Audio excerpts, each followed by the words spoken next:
Christian ڈیور کی گھڑی یا پھر ارمانی کا سوٹ اور پلے بوائے لیمبونی کے پرفیومز۔ اس نے ایک لمبی لسٹ گنوائی۔ اس سے بہتر نہیں کہ میں تمہیں چیک کاٹ کر دے دوں؟ ہاں، یہ زیادہ بہتر آئیڈیا ہے۔ آپ بہت انوویٹو ہیں، جدت پسند۔ عمر نے شرارتی انداز میں کہا تھا۔ علیزہ خاموشی سے ان کی نوک جھوک سنتی رہی تھی۔ نانا بہت سنجیدہ مزاج تھی، وہ بہت زیادہ نہیں بولتی تھی، مگر جب سے عمر آیا تھا سب کچھ بدل گیا تھا، اور وہ اب اکثر قہقہ لگانے لگی تھی۔ عمر بہت باتونی تھا اور اس کی حس مزاح بہت اچھی تھی۔ وہ ہر وقت کوئی نہ کوئی بات ضرور کر دیتا تھا جو ان کو قہقہ لگانے پر مجبور کر دیتی تھی۔ نانو عام دنوں میں صرف ضرورت کے وقت ہی بولتی تھی، لیکن جن دنوں ان کے بچوں میں سے کوئی ان کے پاس رہنے آتا تو پھر ان دنوں وہ بہت خوش پھرا کرتی تھی۔ مگر عمر کی آمد نے تو جیسے اس خوشی کو دوبالا کر دیا تھا۔ کسی اور کے آنے پر نانو اور نانا میں اتنی تبدیلیاں کبھی نہیں آئی تھی جتنی عمر کے آنے پر آ گئی تھی۔ اس وقت بھی نانو کا موڈ ہی دیکھ رہی تھی۔ نانو اب عمر کی باتوں پر بے تحاشا ہنس رہی تھی۔ وہ انہیں اپنے کسی دوست کا قصہ سنا رہا تھا۔ علیزہ کا دھیان کہیں اور تھا۔ کیا میری کسی بات پر نانو اس طرح سے ہنس سکتی ہے؟ اس نے سوچنے کی کوشش کی تھی اور مایوسی سے غیر محسوس انداز میں سر کو جھٹک دیا تھا۔ نہیں، میری کسی بات پر تو یہ کبھی اس طرح نہیں ہنس سکتی، بلکہ یہ تو مجھے بھی یہی کہتی ہیں کہ میں بھی بلند آواز میں نہ ہنسوں۔ اس نے سوچا تھا، کیا میں کبھی عمر کی طرح؟ ایک بار پھر اس نے سوچنے کی کوشش کی تھی، ایک بار پھر اس کے خیالات کا سلسلہ ٹوٹ گیا تھا۔ علیزہ، تمہارے کتنے فرینڈز ہیں؟ عمر نے اس سے پوچھا تھا۔ کتنے؟ وہ اس کے سوال پر کچھ حیران ہوئی تھی۔ چند لمحے تک اس نے کچھ جواب نہیں دیا۔ جلدی گنتی کرو اور مجھے بتاؤ۔ عمر نے اس کی خاموشی سے خود ہی نتیجہ اخذ کر لیا تھا۔ کیا گنتی کروں؟ وہ کچھ اور حیران ہوئی تھی۔ بھائی فرینڈز اور کیا؟ عمر نے کہا تھا۔ میری صرف ایک ہی فرینڈ ہے۔ I can't believe it۔ لڑکیوں کی کم از کم ایک دوست تو نہیں ہو سکتی؟ عمر کو اس کی بات پر یقین نہیں آیا تھا اور علیزہ اس کے چہرے کے تاثرات سے جھنجھلا گئی تھی۔ یار، لڑکیاں لڑکوں سے زیادہ سوشل ہوتی ہیں، اور ظاہر ہے پھر فرینڈز تو بننا ہی ہوتے ہیں۔ عمر کو فوراً ہی اس کی خفگی کا اندازہ ہو گیا۔ اس نے سنبھل کر ایک لاجک پیش کی۔ میں بہت زیادہ سوشل نہیں ہوں، اس نے جیسے جتایا تھا۔ بٹ یو شوڈ بی، لیکن تمہیں ہونا چاہیے۔ کیوں گرینی، میں ٹھیک کہہ رہا ہوں؟ عمر نے بات کرتے کرتے دادو کی طرف دیکھا۔ وہ یکدم چپ سی ہو گئی تھی۔ نہیں عمر، لڑکیوں کے لیے زیادہ سوشل ہونا بھی ٹھیک نہیں ہے۔ آج کل پتہ ہی نہیں ہوتا دوسرے لوگ کس طرح کے ہوں۔ نانا نے کچھ محتاط ہو کر توجیہ پیش کی۔ What do you mean؟ وہ کچھ حیران ہو گیا تھا۔ کچھ نہیں، بس ویسے ہی۔ اصل میں علیزہ کو زیادہ لوگوں میں مکس اپ ہونا اچھا نہیں لگتا۔ نانو نے بات کچھ بدلنے کی کوشش کی تھی۔ نہیں، مگر ایک دوست تو بہت کم ہے۔ وہ اب بھی حیران تھا۔ علیزہ کو اپنا آپ اس طرح سے زیر بحث لانا اچھا نہیں لگا تھا۔ ہر ایک کی اپنی چوائس ہوتی ہے۔ مجھے اچھا لگتا ہے کہ میری بس ایک ہی فرینڈ ہو، تو اس میں عجیب بات کون سی ہے؟ اس بار علیزہ نے رکھے انداز میں عمر سے کہا تھا۔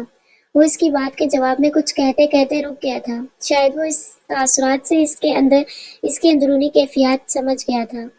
علیزہ کو اچانک اپنے لہجے کے کھردرے پن کا احساس ہوا تھا۔ اسے کچھ ندامت سی محسوس ہوئی۔ ابھی اس نے مجھے اتنا قیمتی پرفیوم دیا ہے اور میں پھر بھی اس کے ساتھ اس طرح کر رہی ہوں۔ اس نے جیسے اپنے آپ کو یاد دہانی کروانے کی کوشش کی تھی۔ میری فرینڈ بہت اچھی ہے، وہ اسکول سے میری فرینڈ ہے۔ اس کے علاوہ اور کوئی مجھے اچھا نہیں لگا، بس اسی لیے یہی میری ایک ہی فرینڈ ہے۔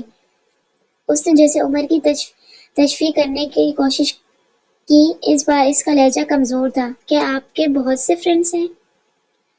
اس نے صرف موضوع بدلنے کے لیے پوچھا تھا۔ ہاں، میرے بہت سے فرینڈز ہیں۔ مجھے فرینڈز بنانا بہت اچھا لگتا ہے، جیسے آج میں نے تم کو اپنی فرینڈ بنایا ہے۔ عمر نے خوشگوار لہجے میں اس سے باتیں کرتے ہوئے کہا۔ فرینڈز زیادہ ہوں تو زیادہ مزہ ہے۔ میں بھی، ممکن ہے۔ اس نے اختلاف کرنے کے بجائے مبہم انداز میں ہی جواب دے دیا۔ وہ ایک بار پھر خاموش ہو گئی تھی۔ عمر نے اپنی گھڑی دیکھی اور پھر کھڑا ہو گیا تھا۔ مجھے لائبریری جانا ہے، میں 2-3 گھنٹوں تک واپس آ جاؤں گا۔ اس نے نانو کو اطلاع دی تھی، پھر وہ لاؤنج سے نکل گیا تھا۔ اس کے جانے کے کچھ دیر بعد وہ باہر لان میں نکل آئی تھی۔ لان کے ایک کونے میں بیٹھ کر وہ کچھ دیر پہلے کے واقعات کے بارے میں سوچنے لگی۔ وہ عمر کے بارے میں کوئی حتمی اندازہ نہیں لگا پا رہی تھی۔ وہ یہ سمجھنے سے قاصر تھی کہ عمر واقعی اتنا مخلص ہے جتنا وہ نظر آ رہا ہے، یا پھر اس کے اندازے ٹھیک ہیں۔ وہ عمر کو سمجھ نہیں پا رہی تھی۔ اس کی شخصیت علیزہ کو بہت عجیب لگی تھی۔ اس کے موڈز گھڑی کی سوئیوں سے زیادہ تیز رفتاری سے بدلتے تھے۔ وہ جب بھی اپنے کمرے سے نکل کر لانچ میں آتا تو گھر میں جیسے زندگی کی ایک لہر دوڑ جاتی تھی۔ نانو سے لے کر ملازموں تک ہر کوئی اسے پسند کرتا تھا اور اس کی پسند ناپسند کا خیال رکھتا تھا۔ اس کے پاس یقیناً کوئی ایسی خوبی تھی جس سے وہ دوسروں کو اپنا گرویدہ بنا لیتا تھا، مگر علیزہ ابھی تک اس بارے میں بہت محتاط تھی۔ اسے آخر مجھے پرفیوم دینے کی کیا ضرورت تھی؟ وہ ابھی سوچ رہی تھی۔ اس کا خیال ہوگا کہ میں گفٹ لے کر خوش ہو جاؤں گی اور باقی لوگوں کی طرح وہ مجھ پر بھی قبضہ کر لے گا، مگر وہ اب الجھن میں گرفتار ہو گئی تھی کہ گفٹ کے بارے میں کیا سوچے۔ کیا میں نے اس سے گفٹ لے کر ٹھیک کیا یا پھر یہ میری غلطی تھی؟ وہ ابھی تک سوچوں میں گم تھی۔ بہت دیر تک سوچوں میں گم رہنے کے بعد اس نے فیصلہ کیا تھا، نہیں، مجھے گفٹ واپس نہیں کرنا چاہیے کیونکہ پھر نانو خفا ہو سکتی ہیں۔ اسے خیال آیا تھا، مگر میں اب دوبارہ اس سے کوئی گفٹ نہیں لوں گی کیونکہ مجھے اس سے دوستی نہیں کرنا۔ اس نے بالآخر طے کر لیا۔ چند دنوں بعد جب عمر نے اسے ایک اور پرفیوم دیا تو وہ انکار نہ کر سکی اور پھر ایک روٹین بن گئی تھی۔ وہ جب بھی گھر سے باہر کسی کام کے لیے جاتا اس کے لیے کچھ نہ کچھ لاتا رہتا۔ بعض دفعہ یہ بڑی معمولی چیزیں ہوتی تھیں، مثلاً آئس کریم کا ایک کپ، ایک بھٹا، چوئنگم کا ایک پیکٹ، کبھی لیٹر پیڈ، کبھی ناول۔ وہ ہر بار یہ طے کرتی کہ اگلی بار اس سے کچھ نہیں لے گی، مگر اگلی بار خاموشی سے اس کا گفٹ لے لیتی۔ وہ اسے ہر چیز گفٹ کہہ کر ہی دیتا تھا۔ علیزہ، میں تمہارے لیے ایک گفٹ لایا ہوں۔ آئی سوئر، میں قسم کھا کر کہتا ہوں ایسا گفٹ تمہیں پہلے کبھی کسی نے نہیں دیا ہوگا، بلکہ تمہیں کیا کسی نے بھی کسی کو نہیں دیا ہوگا۔ وہ باہر سے آنے پر کہتا اور وہ مستفز ہو جاتی۔ اور یہ گفٹ ہے ایک عدد بھٹا۔ اور وہ کاغذ میں لپٹا ہوا ایک عدد بھٹا اس کی طرف بڑھا دیتا۔ علیزہ، آج میں تمہارے لیے دنیا کی سب سے خاص چیز لے کر آیا ہوں۔ اگلی بار اس کے الفاظ کچھ اور ہوتے۔ علیزہ ایک بار پھر دلچسپی لینے پر مجبور ہو جاتی۔ وہ اپنی جیب میں ہاتھ ڈالتا اور ایک کٹ کیٹ کا پیکٹ اسے تھما دیتا۔ آج میں تمہیں دنیا کی سب سے خطرناک اور پر اثر چیز دوں گا۔ علیزہ ایک بار پھر اندازے لگانے میں مصروف ہو جاتی۔ وہ 25-30 روپے کا ایک بال پوائنٹ اسے ایک مسکراہٹ کے سامنے پیش کر دیتا۔ اس بار میں تمہیں ایک ایسا گفٹ دوں گا جو تمام عمر تمہارے ساتھ رہے گا اور تم ساری عمر اس کو استعمال کرتی رہو گی۔ علیزہ پھر پوچھنے میں ناکام رہی اور اس کے سامنے ایک کتاب پیش کر دی جاتی۔ یہ تمہیں فٹ اور اسمارٹ رکھے گا اور تم کو کبھی بھی ڈائننگ کرنا نہیں پڑے گی۔ اس بار میرا گفٹ سب سے یونیک، نادر ہے۔ چوئنگم کا ایک پیکٹ اس کے سامنے رکھ کر فرماتا، بس تم ہر بار بھوک لگنے پر اسے منہ میں ڈال لینا، اور مزے سے کہہ کر چلا جاتا۔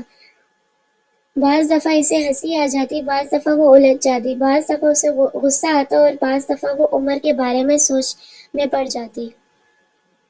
اس دن وہ مارکیٹ سے واپسی پر اپنے ساتھ کچھ پلانٹس لے کر آیا تھا۔ دیکھو علیزہ، یہ پلانٹس کیسے ہیں؟ وہ ان پودوں کو علیزہ کو دکھا رہا تھا۔ آج کل وہ ہر بات میں علیزہ کی رائے لینا ضروری سمجھتا تھا۔ میں قذفانی اسٹیڈیم کے پاس سے گزر رہا تھا، وہیں سے انہیں لایا ہوں۔ اچھے ہیں۔ علیزہ نے ایک نظر ان پلانٹس کو دیکھا تھا اور پھر انہیں دیکھتے ہوئے بڑے عام سے انداز میں تبصرہ کیا تھا۔ وہ کچھ مایوس ہو گیا تھا۔ صرف اچھے ہیں؟ علیزہ نے کچھ الجھی ہوئی نظروں سے اسے دیکھا تھا۔ تو پھر مجھے کیا کہنا چاہیے؟ اپنی رائے دو کہ اچھے ہیں تو کیوں اچھے ہیں، برے ہیں تو کیوں برے ہیں۔ عمر نے اسے سمجھایا۔ یہ پلانٹس کے بارے میں کچھ نہیں جانتی، اس لیے صحیح رائے دینا تو بہت مشکل ہے۔ آپ کو نانو سے پوچھنا چاہیے، آپ کو زیادہ بہتر طریقے سے بتا سکتی ہیں کہ یہ پلانٹس کیسے ہیں۔ اس نے عمر سے کہا، میں حیران ہوں کہ تمہیں گارڈننگ سے کوئی دلچسپی نہیں ہے۔ اس کا مطلب تو یہ ہے کہ تمہیں نیچر سے کوئی دلچسپی نہیں ہے۔ نہیں، ایسا نہیں ہے، مجھے نیچر تو اٹریکٹ کرتی ہے، گارڈننگ نہیں۔ اس نے جیسے قطعی طور پر اسے بتایا تھا۔ یہ پلانٹس کہاں سے لائے ہو؟ نانا اسی وقت لانچ میں آئی تھی، کسوانی اسٹیڈیم سے۔ آپ بتائیں کیسے ہیں؟ اس نے فوراً نانو سے رائے لینے کی کوشش کی تھی۔ اچھے ہیں، بہت اچھے ہیں، مگر قیمت کیا ہے ان کی؟ نانو نے فوراً تعریف کی تھی مگر ساتھ ہی سوال بھی داغ دیا تھا۔ عمر نے انڈور پلانٹس کی قیمت بتائی تھی۔ تمہیں زیادہ مہنگے دے دیے ہیں۔ ان لوگوں نے ان کو پتہ چل گیا ہوگا کہ تم بہت دیر کے بعد یہاں آئے ہو، اسی لیے انہوں نے تم سے دگنی قیمت وصول کی ہے، نانو نے قدرے افسوس سے کہا۔ وہ کہتے ہیں میک ہے وائل دا سن شائنس۔ یہ کون سی نئی بات ہے گرینی؟ ایسا بھی پہلی بار نہیں ہوا، یہ یہاں کا کلچر ہے۔ اس نے بہت عجیب سے لہجے میں کہا تھا۔ علیزہ نے کچھ چونک کر اسے دیکھا اور وہ اب بھی بول رہا تھا، یہاں سب کچھ بہت خراب ہے۔ جو 100 روپے کی کرپشن کر سکتا ہے وہ 100 روپے کی کرپشن کرتا ہے، اور جو 2 روپے کی کرپشن کر سکتا ہے وہ 2 روپے کی کرپشن کرتا ہے۔ لیکن ان سب چیزوں سے آپ بہت کچھ سیکھتے ہیں۔ 1 روپے کی چیز 10 میں خرید کر کم از کم یہ تو پتہ چل جاتا ہے کہ دوسرا اپنے فائدے کے لیے کس حد تک جا سکتا ہے۔ وہ پہلی بار اس طرح باتیں کر رہا تھا، ورنہ پہلے علیزہ نے ہمیشہ اسے صرف ٹوٹی سڑکوں اور ٹریفک جام کے بارے میں بولتے سنا تھا۔ تم جوائن کرو گے نہ سول سروس، تو پھر تم چینج لانا ان چیزوں میں جن پہ تمہیں اعتراض ہے، نانو نے اس سے کہا تھا۔ وہ یکدم کھلکھلا کر ہنسنے لگا۔ آپ بھی بہت عجیب باتیں کرتی ہیں گرینی۔ آپ کا کیا خیال ہے کہ میں سول سروس یہ سب ٹھیک کرنے کے لیے جوائن کر رہا ہوں؟ مجھے سوشل ورک کا کوئی شوق نہیں ہے، روٹن۔ اور ویسے بھی ایک آدمی کوئی تبدیلی نہیں لا سکتا، میں بدلنا چاہوں بھی تو نہیں بدل سکتا۔ یہاں ہر چیز اتنی روٹن ہے کہ جب تک اگر آپ کو ایک چیز ٹھیک کریں گے تو پہلے والی اس حالت میں آ جاتی ہے، ریسٹرکٹ خستہ حالت میں آ جاتی ہے۔ ویسے گرینی، آپ نے کبھی اپنے بیٹوں کو کیوں نہیں کہا؟ آپ کے تو سارے بیٹے سول سروس میں ہیں۔ میری جنریشن کے لیے یہ ریفارم کرنا خاصا مشکل کام ہے، مگر مجھ سے پہلے کی جنریشن یہ کام آسانی سے کر سکتے تھی۔ تب لوگ اتنے بگڑے ہوئے نہیں تھے، انہیں کنٹرول کرنا بہت آسان تھا۔ وہ اب سنجیدہ ہو گیا تھا۔ جب تمہارے پاپا اور انکلز نے سول سروس جوائن کی تھی تو میں نے انہیں بھی بہت سی نصیحتیں کی تھی، صرف میں نے ہی نہیں بلکہ تمہارے دادا نے بھی۔ میں آج تک حیران ہوں کہ وہ چاروں ان ساری نصیحتوں کو کیسے بھول گئے۔ مجھے نہیں پتا ان چاروں کی زندگی میں کیا چاہیے تھا۔ میں نے اور معاذ نے انہیں دنیا کی ہر چیز دی تھی، ہمارے پاس وہ سب کچھ تھا جو ایک خوشحال زندگی گزارنے کے لیے کافی تھا۔ میرے خیال تھا کہ ان چاروں کو ان چیزوں کے پیچھے بھاگنے کی ضرورت نہیں ہے، مگر میرا خیال غلط تھا۔ ان چاروں کو اپنی زندگی میں ہر چیز ایک کی تعداد میں نہیں بلکہ درجنوں کی تعداد میں چاہیے تھی۔ جب ذہن میں یہ سب کچھ ہو تو نصیحت الٹا اثر کرتی ہے۔ ان کے ساتھ بھی یہی ہوا ہے۔ میں نے جتنا انہیں سمجھانے کی کوشش کی، عمر نے ان کی بات سنتے سنتے بات کاٹی۔ اس سے ایک بات تو ثابت ہو جاتی ہے کہ گرینی، آپ کی باتوں میں اثر نہیں تھا، یا پھر شاید آپ کے سمجھانے کا طریقہ غلط تھا۔ وجہ جو بھی ہو، بہرحال اب تو سب کچھ جیسا ہو رہا ہے ہونے دیں۔ چیزوں کو اب بدلنا ممکن نہیں، اور ناممکن کام کے لیے جن لوگوں کی ضرورت ہوتی ہے ویسے لوگ ہماری قوم میں نہیں ہیں۔ میں تو فورن سروس جوائن کرنے کے بعد ڈیڈی کی طرح عیش کرنا چاہتا تھا، ویسی زندگی گزارنا چاہتا ہوں جیسی وہ گزار رہے ہیں۔ دیکھیں بات کہاں سے کہاں چلی گئی۔ میں آپ سے پلانٹس کے بارے میں پوچھ رہا تھا۔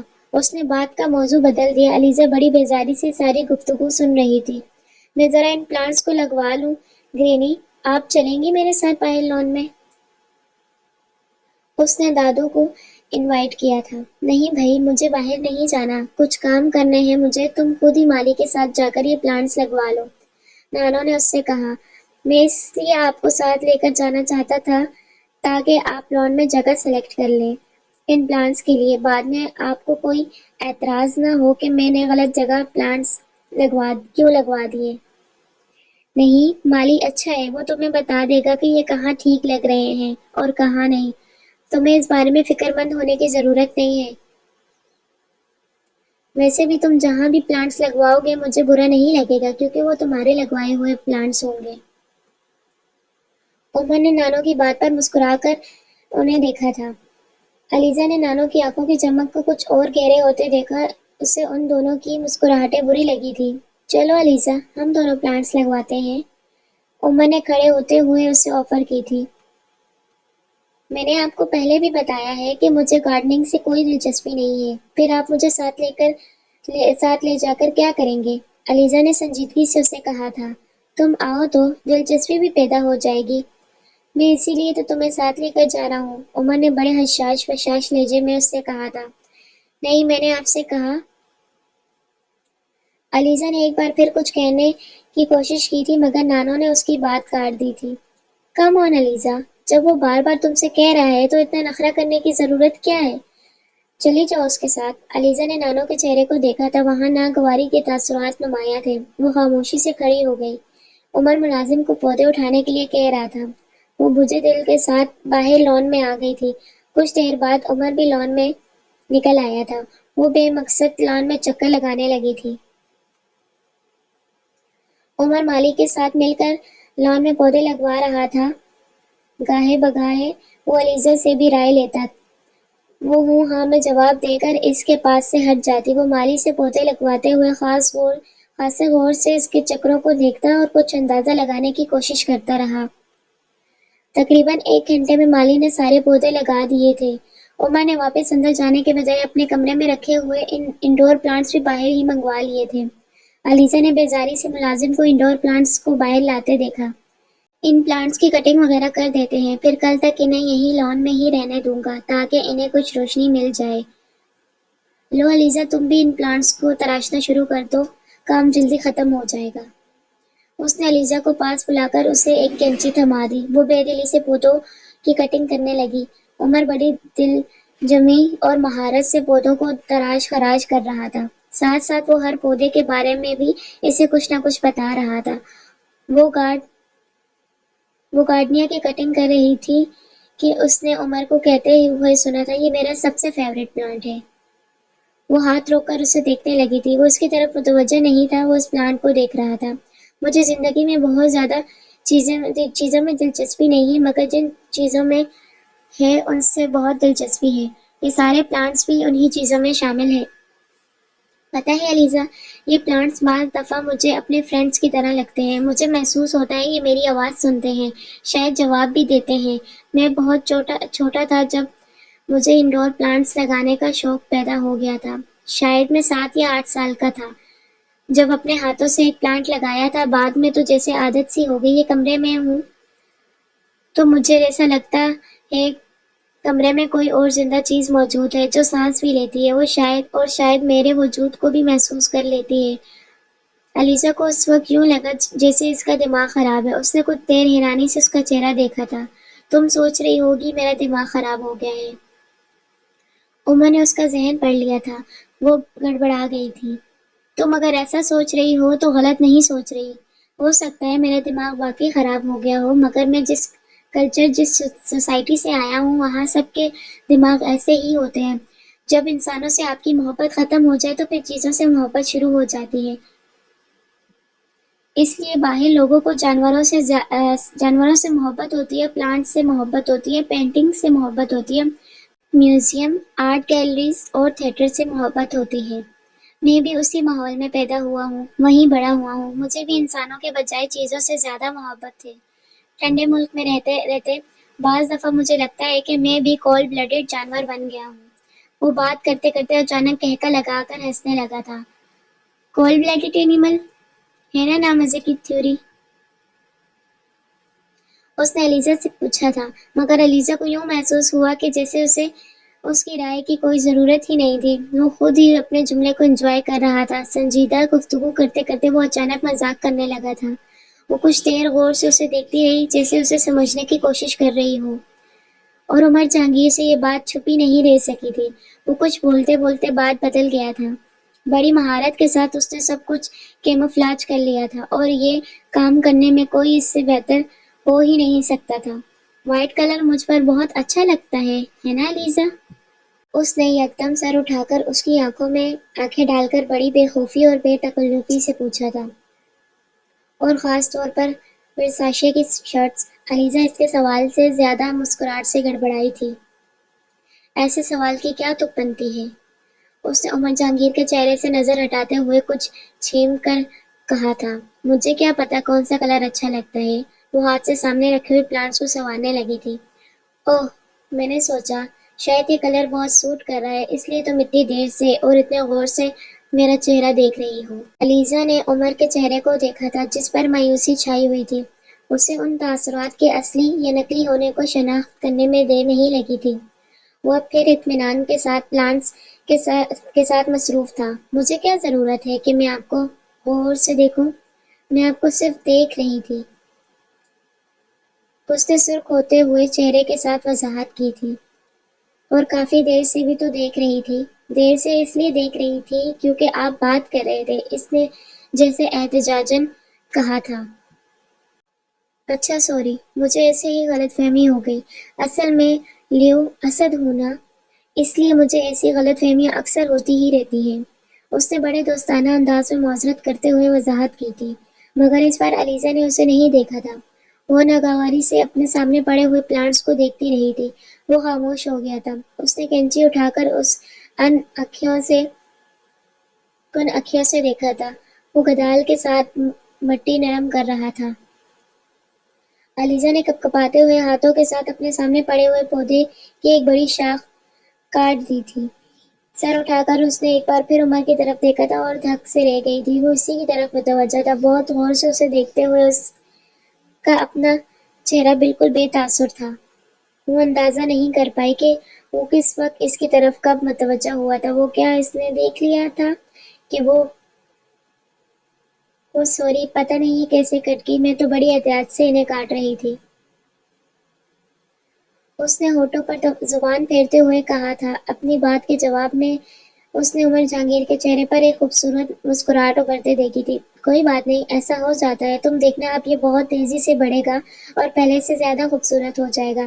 مجھ سے بھی جب کوئی پلانٹ اس طرح کرتا ہے تو پہلے سے بھی زیادہ اچھا ہو جاتا ہے۔ اس نے عجیب سی منطق پیش کی تھی۔ وہ اس کی اس حرکت سے بالکل متاثر نہیں ہوا تھا۔ وہ دم سادے ہونٹ بھینچے چند لمحوں تک دیکھتی رہی، پھر ایک بار پھر پلانٹس کی طرف متوجہ ہو چکا تھا، پھر ایک دم اٹھ کر اندر بھاگتی چلی گئی تھی۔ عمر جہانگیر نے پرسکون انداز میں سر اٹھا کر اسے بھاگتے ہوئے اندر جاتے ہوئے دیکھا تھا۔ پھر اس نے اس پودے کی کٹی ہوئی شاخ کو اٹھا لیا۔ لاؤنج میں داخل ہونے سے پہلے اس نے مڑ کر ایک بار پیچھے دیکھا تھا تو عمر پودے کی اس کٹی ہوئی شاخ کو اٹھا رہا تھا۔ وہ غیر ارادی طور سے دروازے میں رک گئی۔ وہ کچھ دیر تک اس شاخ پر ہاتھ پھیرتا رہا، پھر دور سے اس کے تاثرات نہیں دیکھ پائی تھی، مگر دلچسپی سے اسے دیکھتی رہی۔ چند لمحوں کے بعد اس نے اسے اس شاخ کو پودے کی پاٹ میں گاڑتے ہوئے دیکھا تھا۔ وہ کچھ حیران ہوتی ہوئی اندر آ گئی تھی۔